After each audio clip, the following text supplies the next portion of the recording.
తాకట్లో ఉన్న మీ బంగారాన్ని విడిపించి ఆ రోజు ఆన్లైన్ రేటుకి కొంటాం. Sharma gold company. Welcome to Suman TV. నేను మీ శ్రావణి. వైజాగ్ అంటే మొట్టమొదటిగా మనకు గుర్తొచ్చేది బీచ్, రుషికొండ మ్యాగీ పాయింట్, ఇంక మరియు అఫ్కోర్స్ మన ఆంధ్ర యూనివర్సిటీ మన హిస్టరీతో పాటు కలిసి ఉన్నది. మీకు విషయం తెలుసా, ఆంధ్ర యూనివర్సిటీ ఎప్పుడు ఫౌండ్ అయింది, ఎవరు, దాని వెనుక ఉన్న హిస్టరీ ఏంటి అంటే మీకు తెలుసా? ప్రతి దానికి ఒకే ఒక నామం, మహారాజా విక్రమ్ దేవ్ వర్మ. ఆయన ఒక స్టూడెంట్ ఫ్యూచరే కాకుండా మన ఎడ్యుకేషన్, మన కల్చర్ని విశాఖపట్నంలో ఎన్నో ప్లేసెస్లో ఉంచారు. సో ఇవాళ మనతో ఉన్న గెస్ట్ రాణా ప్రతాప్ సింగ్ గారి మనవరాలు.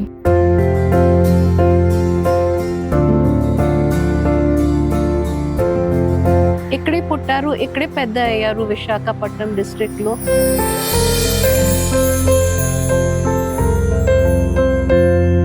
అప్పుడు మహారాజా గారు ఏం కాంట్రిబ్యూషన్ చేశారు?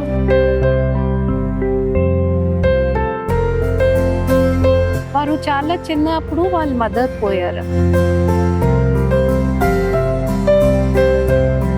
ఇప్పుడు మాకు ఏమీ మెంబర్షిప్ లేదండి యూనివర్సిటీలో.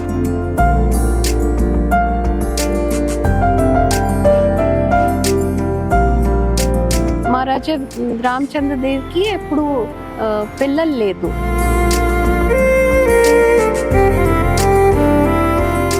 మహారాజా గారు ఎప్పుడు వచ్చారు వైజాగ్, ఆయన హిస్టరీ ఏంటి, ఆయన విజన్ ఏంటి టువర్డ్స్ ఆంధ్ర యూనివర్సిటీకి అని చెప్పగలరా?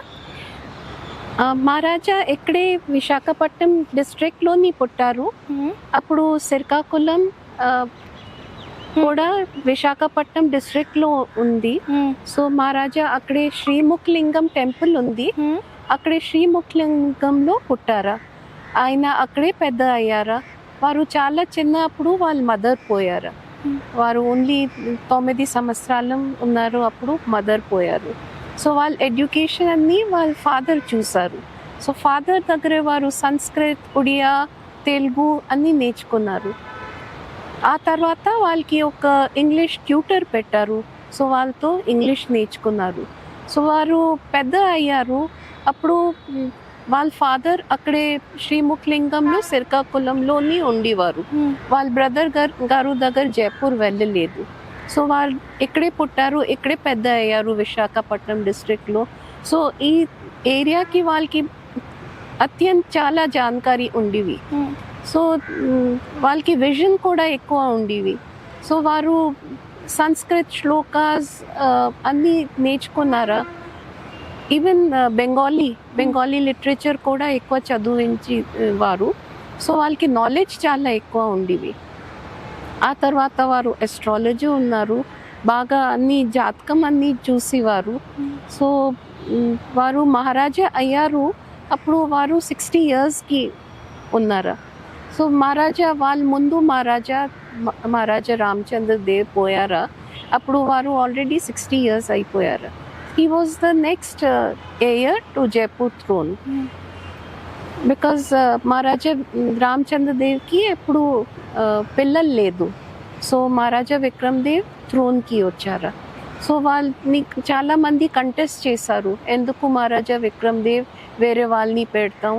బట్ కోర్ట్ రూలింగ్తోని 1881లో వాళ్ళని మహారాజాగా అది థ్రోన్ ఇచ్చారు. సో ఆ తర్వాత అప్పుడు 1926లో బ్రిటిష్ పీరియడ్ ఉండేవి. సో వాళ్ళకి విజన్ ఎంత క్లియర్ ఉండేవి, మా పిల్లలకి జాబ్స్ అంటే వాళ్ళకి ఎడ్యుకేషన్ చాలా ఇంపార్టెంట్ ఉంది. సో ఆ విజన్తోని వారు ఆంధ్ర యూనివర్సిటీ స్టార్ట్ చేశారు. వాళ్ళ ముందు మహారాజా రామచంద్ర దేవ్ ఆల్రెడీ ఫౌండేషన్ పెట్టేశారు. ఇక్కడే ఆంధ్ర పీపుల్కి ఏంటి ఉండేవి, గుంటూరు సెంటర్ ఉంది, సో గుంటూరులో పెడతాం అనేసి అప్పుడు అది ప్రపోజల్ ఉండేవి. బట్ మహారాజా ఏంటన్నారు, ఇక్కడే పెడితే ఒరిస్సా నుంచి, జార్ఖండ్ నుంచి వారు పిల్లలు వస్తే వాళ్ళకి ఎడ్యుకేషన్, నార్త్ ఆంధ్రకి ఎడ్యుకేషన్ రాదు. సో వారు చెప్పారు, నేను డొనేషన్ ఇస్తాను. తర్వాత ఇక్కడ మంచి స్థలం, ఒక సైడ్ సీ ఉంది, ఒక సైడ్ మౌంటైన్స్ ఉంది, చాలా ఎన్వైరన్మెంట్ చాలా బాగా ఉంది. పిల్లలకి నేర్చుకోవడానికి కూడా బాగా ఎన్వైరన్మెంట్ కావాలా. సో ఎన్వైరన్మెంట్ చూసి అది ఇక్కడే డిసైడ్ చేశారు పెట్టుకోవడానికి. వారు ముందు 200 acres డొనేట్ చేశారు. తర్వాత ఫస్ట్ కాలేజ్ వారు కట్టేసి ఇచ్చారు. ఓకే మేము World War II అప్పుడు ఫుడ్ కూడా మనకి చాలా ఇబ్బంది వచ్చింది. అవును. అప్పుడు మహారాజా గారు ఏం కాంట్రిబ్యూషన్ చేశారు? మొదల నుంచి చాలా ప్రాబ్లమ్స్ వచ్చింది, బికాజ్ గవర్నమెంట్ దగ్గర ఎంత ఫైనాన్స్ లేదు అప్పుడు. సో మహారాజా ప్రతి సంవత్సరం 1 లక్ష వాళ్ళ ఫండ్స్తో ఇచ్చేవారు యూనివర్సిటీకి ఎక్స్పెండిచర్స్ కోసం. చాలా మందికి సాలరీస్ ఇవ్వడానికి, ఎక్స్పెండిచర్ యూనివర్సిటీకి ఇవ్వడానికి ప్రతి సంవత్సరాల్లో 1 లక్ష ఇచ్చేవారు.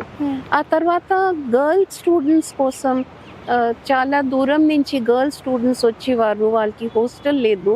సో అప్పుడు 10 acres ఇచ్చేసి ఫస్ట్ ఉమెన్స్ కాలేజ్ ఇది హాస్టల్ ఆయన కట్టారు. ఆ హాస్టల్ కూడా వాళ్ళ భార్య పేరు మీదన, హీరామణి దేవి పేరు మీదన ఉండేవి. ఇప్పుడు కూడా హాస్టల్ ఉంది. చాలా మంది దూరం నుంచి వస్తారు, చాలా స్టేట్స్ నుంచి ఇక్కడ వచ్చి చదువుకుంటున్నారు ఆ పిల్లలు. బీహార్, మధ్యప్రదేశ్, రాజస్థాన్, దూరం దూరం నుంచి వచ్చి ఇక్కడ. ఆ తర్వాత హోల్ ఇండియాలో ఓన్లీ ఆర్ట్స్ అండ్ కల్చర్ ఉండేవి, ఓన్లీ ఆర్ట్స్ కాలేజ్ అంటే కళ.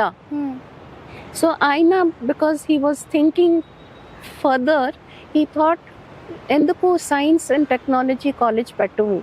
సో అది సైన్స్ అండ్ టెక్నాలజీ కాలేజ్ ఇక్కడ స్టార్ట్ చేశారు. అప్పుడు ఫుల్ ఇండియాలో టెక్నాలజీ ఏంటుంది అది ఆ టర్మ్ కూడా రాలేదు.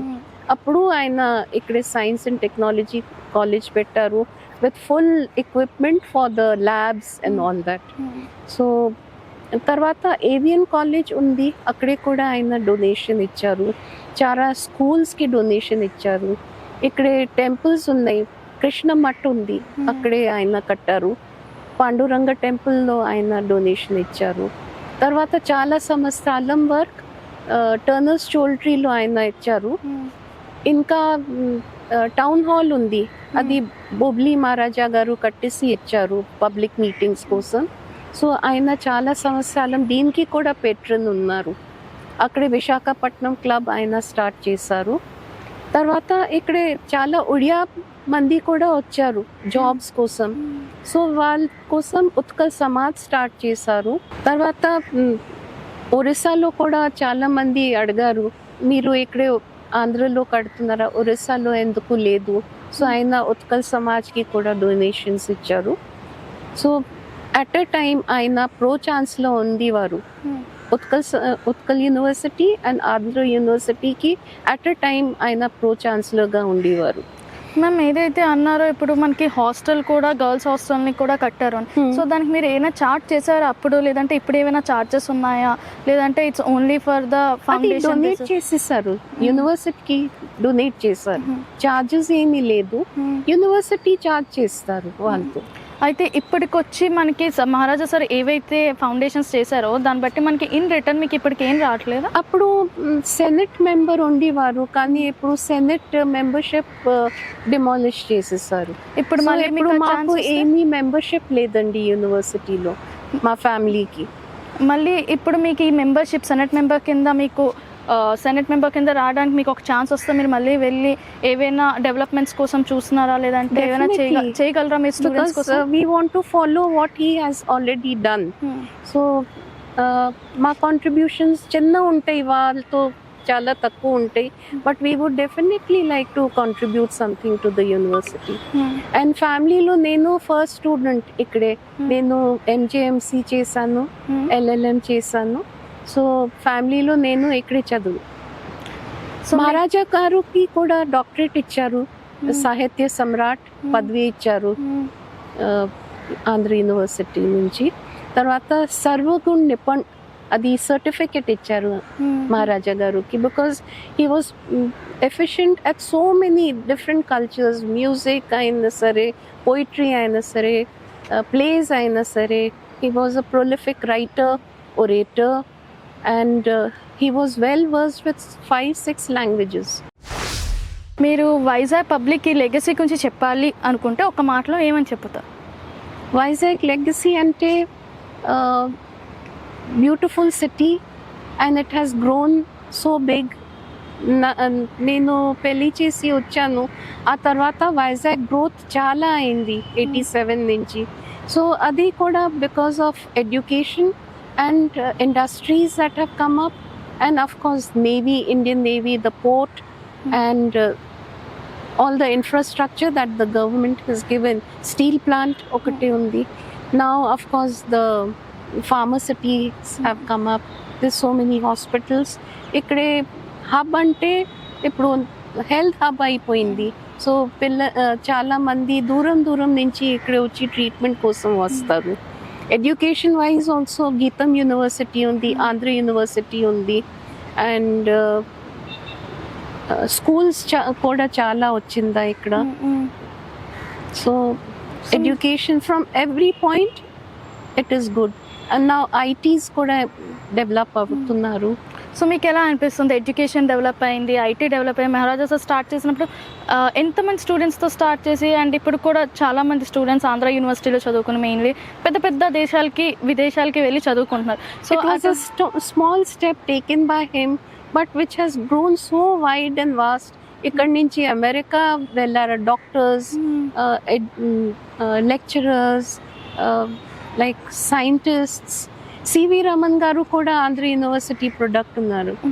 సో ఒక్కసారి ఠాకూర్ రవీంద్రనాథ్ ఠాగూర్ గారు వచ్చి ఒక్కసారి రిక్వెస్ట్ చేశారు మహారాజా గారుని శాంతినికేతన్ స్టార్ట్ చేయడానికి. అప్పుడే కూడా Maharaja with whole heart he donated money to start Shantiniketan also to Rabindranath Garu. So that was his legacy. So how do you feel? అంటే ఎలా అనిపిస్తుంది ఒక మూమెంట్లో మీరు హిస్టరీ కానీ లెగసీ కానీ రివైజ్ చేసి వస్తుంటే ఇప్పుడు ఈ జనరేషన్లో మహారాజా సార్ లాంటి వ్యక్తుల అవసరం అనిపిస్తుందా, లేదంటే ఇప్పుడు ఉన్నది చాలా బాగుంది and we can do better అన్నట్టు అనిపిస్తుంది? అప్పుడు zamindari was just abolished. They had the funds. ఇప్పుడు జమీందారీలో ఏమీ లేదండి because government has taken away everything. So but we are trying our best, even small contributions. నేను ఇక్కడ చాలా ఆర్ట్ ఎగ్జిబిషన్స్ కండక్ట్ చేస్తున్నాను. చాలా కూడా చేస్తారా మీరు? అవును. ఇక్కడ విశాఖపట్నంలో ఒక ఆర్ట్ గ్యాలరీ కూడా లేదు. And there is a beautiful fine arts college from where hundreds of students pass out every year. వాళ్ళకి వాళ్ళు ఎగ్జిబిట్ చేయడానికి అక్కడే అంటే స్పేస్ లేదు, అవకాశం కూడా లేదు. గవర్నమెంట్ ప్రొవైడ్ చేయలేదు, ప్రైవేట్ గ్యాలరీస్ లేదు. అన్ని సిటీస్లో వెళ్తే అక్కడ గవర్నమెంట్ గ్యాలరీస్ ఉంటుంది, బట్ ఆంధ్రప్రదేశ్లో ఎక్కడే ఒక గ్యాలరీ కూడా లేదు. So I provide them space to put up the exhibitions every year. So మీకు ఇప్పుడు ఒక ఛాన్స్ వస్తే గవర్నమెంట్కి ఏదైనా రిక్వెస్ట్ చేయాలి అనుకుంటే, లైక్ ఇప్పుడు ఫర్ ఎన్ ఎగ్జాంపుల్ ఒక ఆర్ట్ గ్యాలరీ నాకు కావాలి అనుకుంటున్నా, సో అలాంటివి ఇంకేమైనా మీ గవర్నమెంట్ రిక్వెస్ట్ చేసి సెటప్ చేద్దాం అనుకుంటున్నారా present? Definitely we've been asking the government every time, GVMC commissioners to the collectors, we are putting forward that we need an art gallery for the students of Visakhapatnam because Visakhapatnamlo చాలా talent ఉంది. బయటన వెళ్ళి వారు settle అయిపోతున్నారా, హైదరాబాద్లో, బడోదాలో, ఢిల్లీలో, బాంబేలో. But Visakhapatnam వారు teachers job చేసి అది స్మాల్ జాబ్స్ వారు చేసి సెటిల్ అవుతున్నారా. They have no place for growth. So madam ఇప్పుడు మీరు ఒక గవర్నమెంట్కి ఏదైనా ప్రపోజ్ చేయాలి లేదంటే ఒక విష్ మీకు ఉంది అని అంటే అది ఏమవుతుంది? వారు విశాఖపట్నం కోసం ఎంత చేశారు, సో వాళ్ళు స్మాల్ రెప్లికా బీచ్ రోడ్లో కావాలి, సో దట్ పీపుల్ నో వారు ఎంత పని చేశారు, ఏం చేశారు. So at least people will know Maharaja Vikram Dev how much he has done for the city. So I request the government also to give us a small space to put up his statue somewhere so that people will remember him and his great work that he has done for Visakhapatnam town. మహారాజా విక్రమ్ దేవ్ వర్మ గారు ఆంధ్ర యూనివర్సిటీని గుంటూరు నుంచి విశాఖపట్నం తీసుకురావడానికి ముఖ్య కారణం విక్రమ్ దేవ్ వర్మ గారు. అతనికి ఉత్తరాంధ్రలో వెనుకబడి ప్రాంతాలు ఎన్నో ఉన్నాయి అనేసి ఆ ఉద్దేశం మీద ఎంతోమంది చదువు లేకుండా ఉన్నారు. ఉత్తరాంధ్ర డెవలప్ అవ్వాలి అని అంటే మన విశాఖపట్నం డెవలప్ చేసి అందులో యూనివర్సిటీ పెట్టాలని అతని కోరిక. అందుకని సెకండ్ వరల్డ్ వార్లో బ్రిటిష్ వాళ్ళు విశాఖపట్నం నుంచి తరలించిన యూనివర్సిటీని అతను సొంత డబ్బులతో ఇక్కడ ఏర్పాటు చేశారు. యూనివర్సిటీని తీసుకురావడానికి ముఖ్య కారణం విక్రమదేవవర్మ గారు. తెలుగు భాష అన్నా తెలుగు సాహిత్యం అన్నా అతనికి చాలా ఇష్టం అండి. తెలుగులో ఎన్నో ప్రబంధ కావ్యాలు కూడా అతను రచించారు. అలాగే సంస్కృతంలో కూడా, ఒరియాలో కూడా అతనికి ఎన్నో భాషలు చాలా వచ్చు. అలాగే తెలుగు ప్రాంతం అన్నా తెలుగు భాషాభిమానం అంటే మక్కువ, చాలా మక్కువగా అతనికి ఉంటుంది. దానివల్ల అతనికి మళ్ళీ ఒరిస్సా వాళ్ళకి ఏమన్నా మనం అన్యాయం చేశామేమో అని ఒరిస్సాలో కూడా ఉత్కల్ యూనివర్సిటీని కూడా స్థాపించారండి. ఇటు ఒరిస్సా వాళ్ళకి ఇటు ఆంధ్ర ప్రాంతం వారికి సమన్యాయం చేసి అతను సంపాదించిన సొమ్ము, ఆ యొక్క ఆస్థానంలో ఉన్న సొమ్ము కూడా అంతాను ఎడ్యుకేషన్ మీదే పెట్టారండి. అలాగే ఎన్నో రకమైన సేవా కార్యక్రమాలు ఎన్నో చేశారు. అతని గురించి మేము వినడమే కానీ, మేము ఆంధ్ర యూనివర్సిటీ స్టూడెంట్ కాబట్టి మాకు కూడా అతని గురించి తెలుసుకున్న భాగ్యం మాకు కలిగిందండి. ఆంధ్ర యూనివర్సిటీ ఫస్ట్లో ఫిజిక్స్ డిపార్ట్మెంట్ ఏర్పాటు చేశారు. ఆ ఫిజిక్స్ డిపార్ట్మెంట్కి అయిన ఖర్చు అంతా కూడా ఈ మహారాజా విక్రమదేవవర్మ గారే దానికి ఇచ్చేశారు. ఈరోజు కూడా మనం అక్కడ స్టాచ్యూ చూడొచ్చు. అక్కడ ఒక గంట స్తంభం కూడా ఉంటుంది. మనం అది ఒక ఏన్షియంట్ చాలా ప్లేసు. అది అక్కడికి చూస్తే మనం పాత తరంలోకి వెళ్ళినట్టు ఉంటుంది. ఈరోజు కూడా ఆ భవనాలు ఏవి శిథిలం అవ్వకుండా ఉన్నాయి. అలాగే బ్రిటిష్ వారు వాళ్ళ కాంట్రాక్టర్లకు ఇస్తేనే యూనివర్సిటీ ఇస్తాము అన్న ఒక ఇది పెట్టారండి. కానీ దానికి మహారాజా గారు ఒప్పుకోలేదు. దానివల్ల కూడా ఒక 6 నెలలు లేట్ అయిపోయింది. మా ఇండియన్ కాంట్రాక్టర్స్తోనే మేము యూనివర్సిటీ కట్టిస్తామని మహారాజా గారు పట్టుపట్టారు. కానీ బ్రిటిషర్స్ ఒప్పుకోలేదు, మా కాంట్రాక్టర్స్ అనేది. కానీ చదువుల గురించి అతను తల ఒగ్గారండి. ఆ విషయంలో బ్రిటిష్ వాళ్ళకి తల ఒగ్గారు. ఎందుకు, ఇక్కడ నా వల్ల ఇక్కడ విద్యార్థులు అందరూ నష్టపోతారు అన్న విషయంలో అతను తల ఒగ్గారండి. ఇంకా దేనికి తల ఒగ్గలేదు అతను. ఎంతోమందికి ఇలాగా పిహెచ్డీలు చేసిన తర్వాత వాళ్ళని ఫారెన్ కూడా పంపించారు. ఎంతోమంది అతనికి గొప్పదానాలు చేశారు. అలాగే మన విశాఖపట్నంలో గర్ల్స్ హాస్టల్ లేదు వాళ్ళకి, యూనివర్సిటీ చదివిన వాళ్ళకి అమ్మాయిలకి గర్ల్స్ హాస్టల్ లేకపోతే అవామహల్ పక్కన ఉన్న ఒక 10 ఎకరాలు అతను రాణి హీరామణి దేవి పేరు మీద అతను ఒక గర్ల్స్ హాస్టల్, అతని యొక్క భవనంని 10 ఎకరాల భవనం, విలువైన భవనాన్ని అతను ఇచ్చేశారండి. ఈ రోజున అది ఒక 1000 కోట్ల పైన ఆస్తి ఉంటుందండి.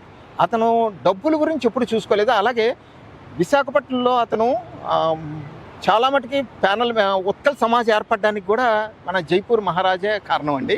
అలాగే విశాఖపట్నంలో Panduranga temple, next Sitarama temple, అలాగా రీడింగ్ రూము, ఎన్నో దానికి ప్యాటర్న్ కింద వ్యవహరించి ఎంతోమందికి సాయం చేసి నాటక సమాజాలు కూడా అతను ఏర్పాటు చేశారండి విశాఖపట్నంలో. అతను ఒరిస్సా రాజయ్య ఉండి తెలుగు అంటే అంత పిచ్చి అనేది మాకు అతని నుంచి మేము ఇంకా ఎంతో తెలుసుకోవాలండి. తెలుగు అంటే, తెలుగు భాషాభిమానం అంటే అతనికి చాలా పిచ్చండి. కాబట్టి అలాంటి కుటుంబానికి మనం ఈ రోజున ఒక విలువ ఇవ్వాలండి. ఏంటంటే ఆంధ్ర యూనివర్సిటీ చాలా ఎక్కువగా రాజకీయం అది ఒక రకం ఏ విధంగా ఎవరూ సమంగా పట్టించుకోవట్లేదు. వీళ్ళ ఫ్యామిలీ మెంబర్లో ఒకళ్ళకి మన సెనెట్ మెంబర్ కింద ఇచ్చేస్తే యూనివర్సిటీ కొద్దిగా బాగుంటుందని నా ఉద్దేశం అండి. నేను అక్కడ చదువుకున్నాను కాబట్టి ఇప్పుడు సెనెట్ మెంబర్ల కింద ఎవరున్నారో ఏంటో కూడా తెలియదు. ఒకప్పుడు వాళ్ళు ఉండేవారు సెనెట్ మెంబర్ల కింద, తర్వాత మళ్ళీ సెనెట్ మెంబర్ కింద ఎందుకు మరి తీసేశారో ఏంటో కూడా నాకు తెలియదండి. అలాగా వీళ్ళందరినీ అలాగే రాజుగారి విగ్రహం కూడా బీచ్ రోడ్లో కానీ జీవీఎంసీ వారిని పర్మిషన్ అడిగి మనం ఎక్కడైనా ప్రతిష్ఠించాలండి. మేడం గారు అవామహల్ రాణి గారు అంటే వాళ్ళ గ్రాండ్ డాటరు ఎంతో వ్యయ ఇది సంపాదించి రాజస్థాన్లో ఒక విగ్రహాన్ని తయారు చేసి విశాఖపట్నం తీసుకొచ్చారండి. దానికి పర్మిషన్ గురించి ఆవిడ తిరుగుతున్నారండి. మనం అంత పెద్ద ఆవిడ పర్మిషన్ గురించి తిరుగుతున్నారంటే మాకే బాధ అనిపించింది.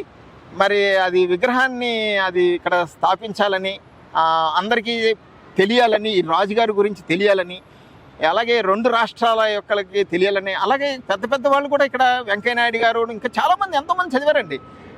ఇలాంటి వాళ్ళందరినీ ఇంత యూనివర్సిటీ పెద్ద చేసింది మేము కూడా అక్కడే చదువుకున్నాం. మాకు అది ఒక చాలా ఆనందం. మరి వీళ్ళు సెనెట్ మెంబర్ కింద ఏర్పాటు చేసి వీళ్ళ ఫ్యామిలీకి తగు గౌరవం, గుర్తింపు రావాలని మేము కోరుకుంటున్నామండి. చూసారు కదా సార్ హిస్టరీ. మరి మీరు కూడా ఇటువంటి సార్ ఈ జనరేషన్లో కూడా ఒక వ్యక్తి ఉండాలనుకుంటే కమెంట్ చేసి చెప్పండి.